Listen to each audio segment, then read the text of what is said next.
Mom secretly sold our inherited home to buy her deadbeat husband a boat. Now she's homeless and begging me for help. My mom, who's 52 now, has lived a life that's been, well, let's call it interesting, if that's the right word. She was never the academic type, but that didn't matter much because my grandparents always believed a woman's place was in the home, taking care of the family. She grew up with that mindset, and to this day, she still holds on to it. She married my dad 2 years after finishing school, tying the knot at 20. By the time she was 21, she had my older sister, Tessa, who's 29 now. 2 years later, I came along, Elise, 27. Growing up, both my sister and I were always closer to Dad. Unlike Mom, he didn't buy into those old-fashioned beliefs. He was the kind of guy who supported and encouraged us every step of the way. He wanted us to do well in school, sign us up for all kinds of extracurriculars, and made sure to be there for us no matter what. He knew I loved sketching, so he kept me stocked with art supplies. And when he noticed Tessa had a knack for soccer, he made sure she never missed a single practice. He showed up, every time, no excuses. That kind of dedication didn't sit well with Mom. She didn't like that we had hobbies, didn't care for the fact that we did well in school, and resented how much Dad's support shaped us into people she couldn't quite control. On top of that, his involvement made her lose standing with her side of the family, especially with my maternal grandparents, who never really liked us to begin with. Everything changed when Dad passed away. I was only 11. He got into a car accident and, after a few days in the hospital, he was gone. Losing him was devastating, not just emotionally but financially, too. I won't get into the pain of it all because, honestly, that's not the point of this story. But the money situation? That was brutal. His hospital bills stacked up fast, and since his insurance didn't cover everything, most of his savings went into paying off debts. Mom had nothing of her own, no savings, no job. A few weeks after he died, we had to start selling our belongings. I watched my art supplies go. Tessa had to quit soccer. And just like that, our lives took a sharp turn. Household chores became our new reality, and every little joy we had before vanished. I hated it, but what could I do? I was still a kid, completely dependent on Mom. That's when my paternal grandparents stepped in. We had never been especially close since they lived 3 states away, but whenever I did see them, they were always kind. When my grandfather came to visit, he was stunned to learn that Mom had sold off my stuff just to make ends meet. He offered to pay for our hobbies and interests, but Mom shut that down immediately. She told him that if he wanted to send money, it should go toward essentials like groceries and electricity, not useless things like our passions. Grandpa didn't take that well. He shot back that she should get a job, and if she was willing to work, he'd be happy to cover our extracurriculars. He made it clear, keeping us afloat was her responsibility, and he would only help if she did her part. But Mom refused. And that was that. Even then, she didn't look for work. She relied entirely on financial help from family, which wasn't consistent. Some months, we had plenty. Other months, we barely scraped by. Most of the money came from her parents because she flat out believed it was a man's duty to provide, not hers. This went on for months. Her parents took pity on her and on us and continued supporting us, but after a while, that money started drying up. Mom was broke, and Tessa and I had to step up. Every weekend, we found little jobs walking neighbors' dogs, weeding their gardens, anything that paid a few extra dollars. It was hard, but even then, Mom still wouldn't get a job. Eventually, her parents had enough. They sat her down and told her they couldn't support her anymore. They had a vision for their retirement, and that vision didn't include taking care of her forever. This news hit Mom like a brick wall. She had always assumed that, since Dad was gone, it was now her father's responsibility to provide for us. That's just how she was raised. The argument was tough, especially because my grandparents had drilled those beliefs into her for years. But now, suddenly, they were singing a different tune. They told her that, yes, a husband should provide for his wife, but if the husband was gone, then the wife needed to step up for her kids. And to make things even more complicated, they made it clear that their property and wealth would go to their son, and Mom and her sister, Aunt Janice, weren't getting anything. That conversation turned into a full-blown fight, shouting, tears, name-calling. But my grandparents wouldn't budge. So Mom turned to Aunt Janice for help. Now, Aunt Janice was a good woman, and she had a soft spot for us. Her husband was a surgeon, and while they didn't interact with us much, he was kind enough to offer financial support. But it wasn't enough to support a family of 3. So, with nowhere else to turn, Mom finally went back to my paternal grandparents. Grandpa was still willing to help, but only if Mom got a job. She didn't have a choice. There was no way we could survive otherwise. So, for the first time in her life, she got a job as a housekeeper at a nearby hotel. The pay was decent, and with a combination of her wages, our uncle's help, and grandpa's financial backing, we finally found some stability. For the next 2 years, life settled into a routine. I was 14, Tessa was 16. And then, out of nowhere, Mom introduced us to Dan, her new boyfriend. The moment we saw him, Tessa and I were disgusted. I'm not exaggerating when I say he looked and smelled like he hadn't showered since high school. He reeked of cigarettes and had this vacant stare, like his brain had permanently checked out. Within minutes, we knew this guy was bad news. And there was no way in hell we were going to approve of him. Tessa and I despised Dan with every fiber of our being. Unfortunately, Mom was completely smitten, at least, that's what she claimed. They went off and got married in a secret, low-key ceremony, swearing us to silence. We weren't allowed to breathe a word of it to Dad's side of the family. Mom was terrified that if our grandparents found out, they'd cut off the monthly payments. And since those payments were generous, honestly, we wouldn't have made it without them. Tessa and I kept our mouths shut. I don't know what Mom was thinking when she married Dan, but if I had to guess, she probably assumed that with a man in her life again, she wouldn't have to work anymore. That he'd step in, take over, and she could go right back to letting someone else handle everything. And, true to form, she acted on that assumption. Exactly 1 week after the wedding, she quit her job and settled back at home like she had never worked a day in her life. The problem? Dan was unemployed. And not just in between jobs unemployed, he was the kind of guy who never stuck with work for more than a couple of months. He'd get hired, do the bare minimum, then quit or get fired, only to sit around playing video games until he got bored enough to half-heartedly look for another gig. He had absolutely no intention of supporting any of us, and it didn't take long for Mom's fantasy to come crashing down. Tessa and I went right back to doing odd jobs just to have some spending money. In a household of 4, the only steady income came from my paternal grandparents and my aunt's husband. It was a disaster. The whole setup was completely dysfunctional, and Tessa and I were desperate to get out. We kept our interactions with Mom and Dan to a bare minimum, throwing ourselves into school and our part-time gigs. That's how things went for the next 4 years, until I finally left for college and cut my contact with Mom way down. By the time I was getting ready to leave, things between Mom and Dan were spiraling. Turns out, on top of being jobless, Dan was also a serial cheater, something that didn't shock either me or Tessa in the slightest. Mom, however, either kept forgiving him or just pretended not to notice. Either way, their relationship was a mess. Once I went off to college, I barely spoke to Mom at all. I kept in touch with my grandparents, my aunt, and my uncle, but somehow, Mom always managed to stay updated on my life. Even without me reaching out, she knew everything. I graduated at 23 and landed a decent job soon after. The timing wasn't great, though. I finished school right before COVID hit, so promotions were slow, and raises were small. I wasn't able to save as much as I had planned, and life felt like it was on pause for a while. My grandpa, the good one, offered to help me out, but I didn't want to put that burden on him, so I turned him down. Still, I was lucky. I kept my job when so many people were losing theirs, so I couldn't complain too much. A few months ago, I finally got a big promotion and a solid raise. It put me in a comfortable enough position to buy a small house.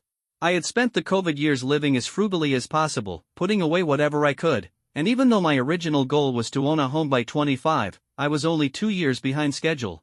I was happy with that. And then, somehow, my mother found out. Out of the blue, she called me up, saying she wanted to meet. Said it had been too long since she'd seen her baby. That was already suspicious, because the last time I saw her was during my final semester of college, and neither of us had made any effort to change that. I told her I'd let her know when I was free, which was just my polite way of saying I had no intention of meeting up. But Mom wasn't about to let it go. She insisted it was urgent and that I needed to respond soon. At that point, I knew exactly what was happening. She wanted something from me. So I made an excuse and ended the call. 2 days later, she rang me again. This time, she didn't even ease into it. She was in a bit of a mess and needed my help. And before I could even ask what kind of help, she cut straight to the chase. She had heard that I'd bought a house and wanted me to let her and Dan move in. I couldn't help it. I laughed out loud. The sheer audacity. I told her I was surprised Dan was still around and that I had assumed she'd finally left him. Then, to shut the conversation down as quickly as possible, I lied and said I didn't have a house like she thought. I told her it was just a tiny studio apartment with a small balcony, way too cramped for 3 people.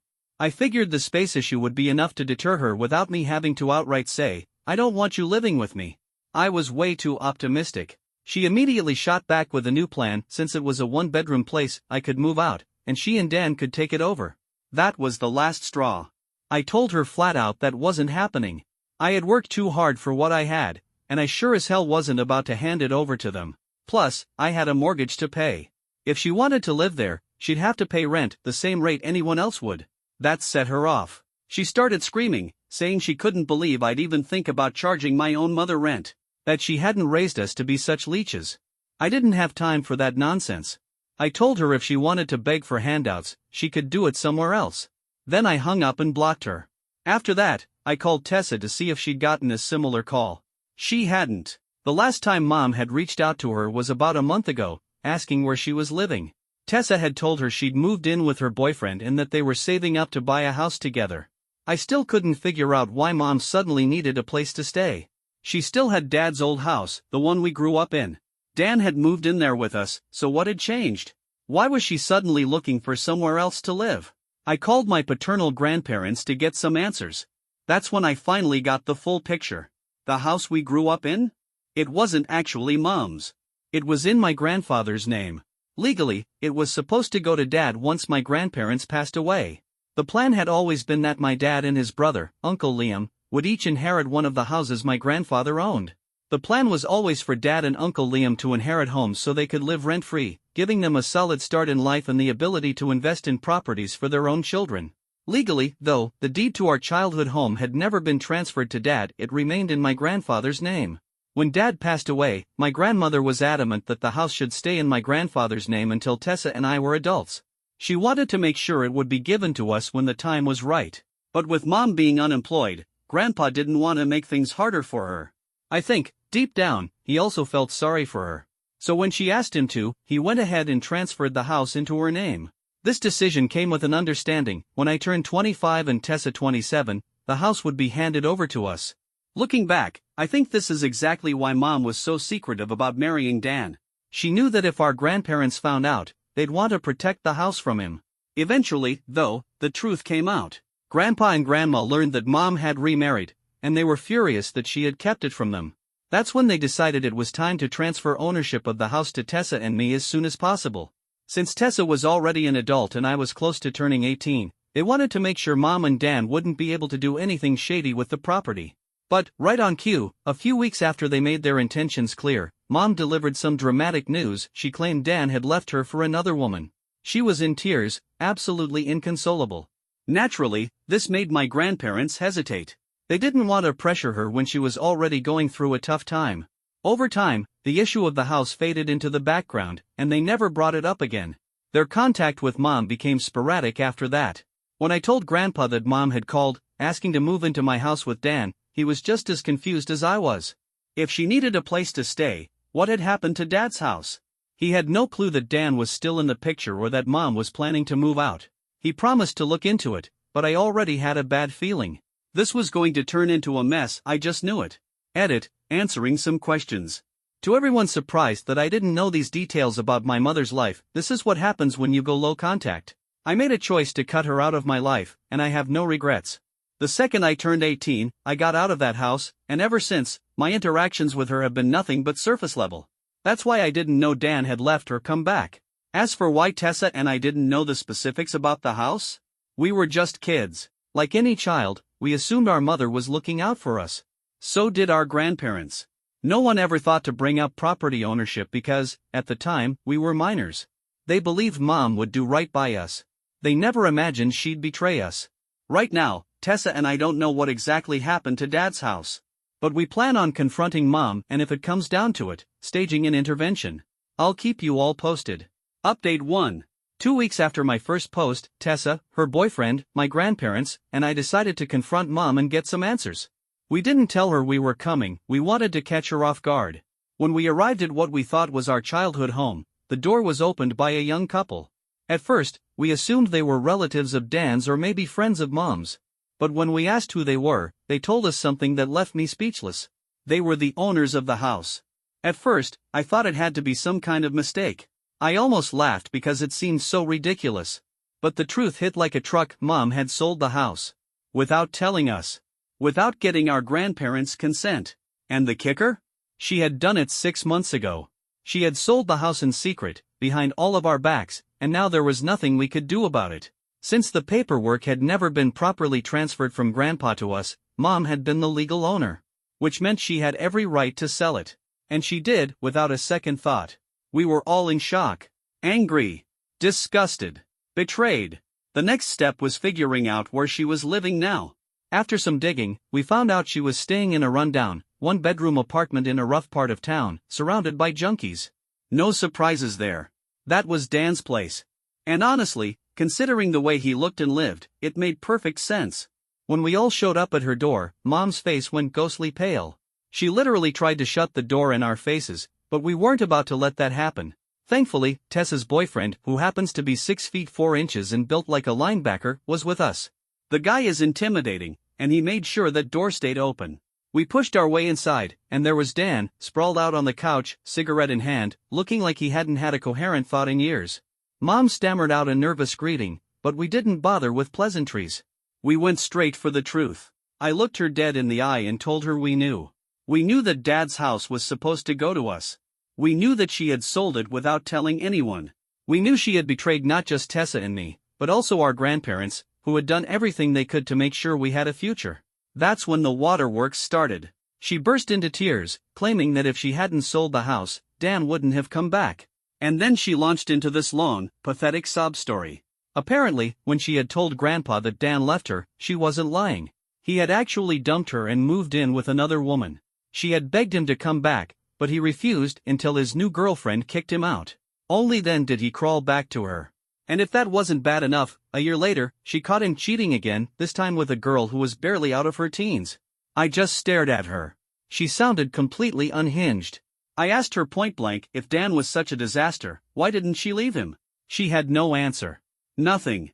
Just sniffles and silence. At that point, I had no patience left for her sob story. My grandmother, on the other hand, was livid. She let loose, screaming at Mom, telling her she didn't care about her excuses, she only cared about the house. The house that was supposed to be for Tessa and me.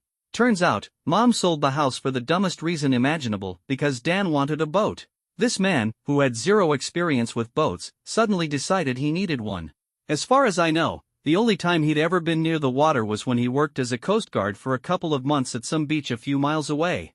That was all it took for him to convince himself that he was born to own a boat. When Mom hesitated, he pulled his usual move, threatened to leave her. And, of course, she folded like a cheap deck of cards. So, proving once and for all that she has the worst judgment in human history, she sold our childhood home, took part of the money, and bought this idiot a boat. And the rest?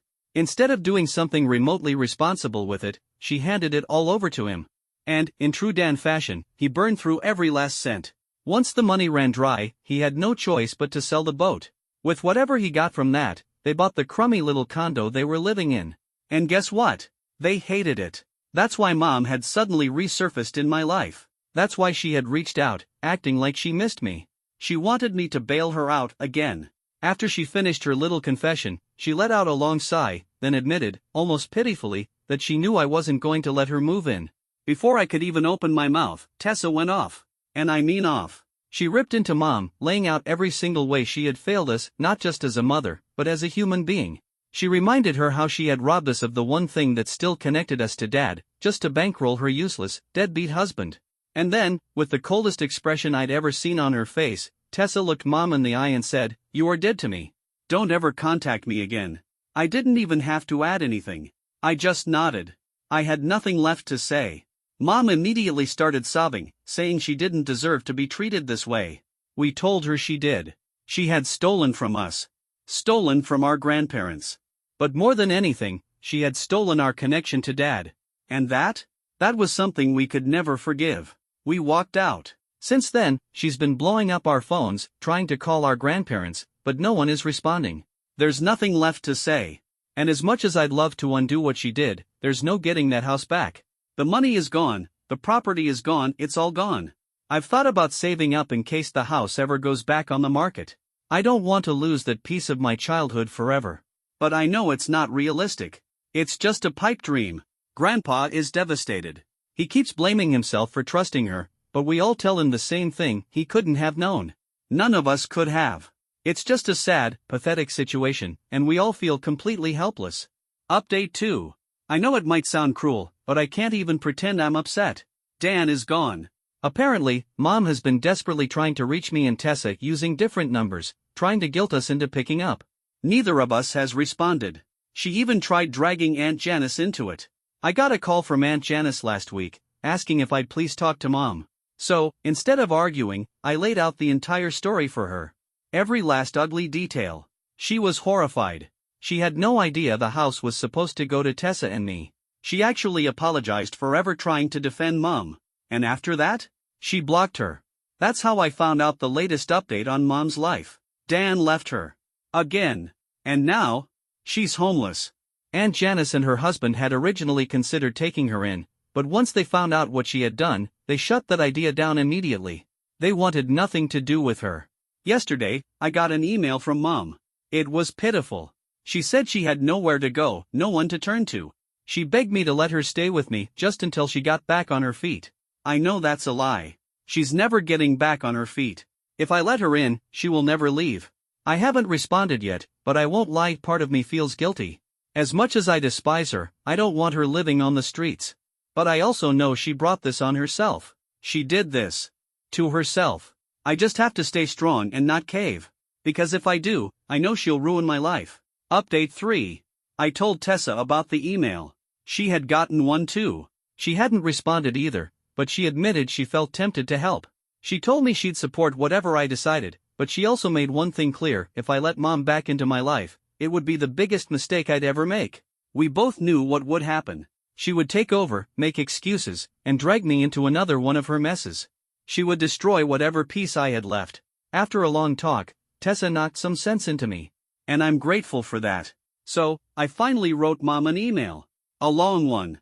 I told her, in no uncertain terms, that I was done. I wasn't going to help her. Not now. Not ever. I laid everything out: the betrayal, the anger, the resentment, the disgust. Then I marked her email as spam so I wouldn't have to see whatever manipulative nonsense she sent next. The only thing I did was send her the contact information for a few women's shelters. That's it. That's as far as I'm willing to go. She has spent her entire life being emotionally neglectful, financially reckless, and just outright toxic. She doesn't deserve my help. Not anymore. I don't know what she's going to do now, and honestly, I don't care. I told Aunt Janice to keep me out of it. No updates. No news. Mom is no longer my mother. She was the worst part of my childhood. And I am finally, completely, 100% done.